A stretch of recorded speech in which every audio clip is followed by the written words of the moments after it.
Okay, so I want to teach you how to allow someone be to access your Figma file, and it can be done in two ways.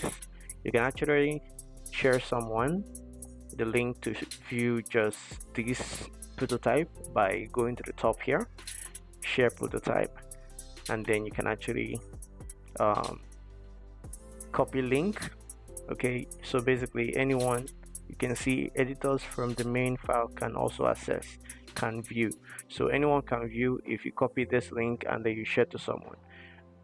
Okay, that's just how to do it. Just simple share, copy link, and then you give it to someone because the link is already copied. So you can check for the link. So the link is already copied. Yeah, you can check for the link right here. This is the link. Okay, so copy the link and then you paste, you send to someone. Or for someone to access your full Figma file, you can actually do this. You can come to this place, share, and then you look through. You see, anyone can view.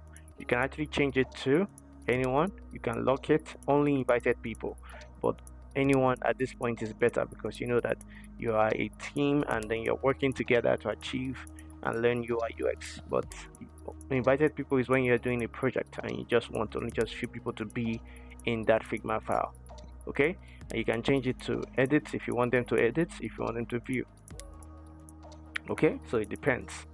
You can actually put a password if you want someone to actually um, put in a password for the person to enter your Figma file.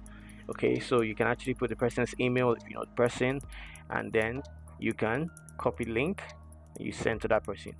So there are different ways. You can put the invite here with the person's email, or you can copy a link and you send to that person will accept and it will be in your file.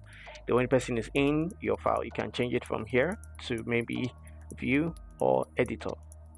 Okay, so you can actually copy the prototype link from here too.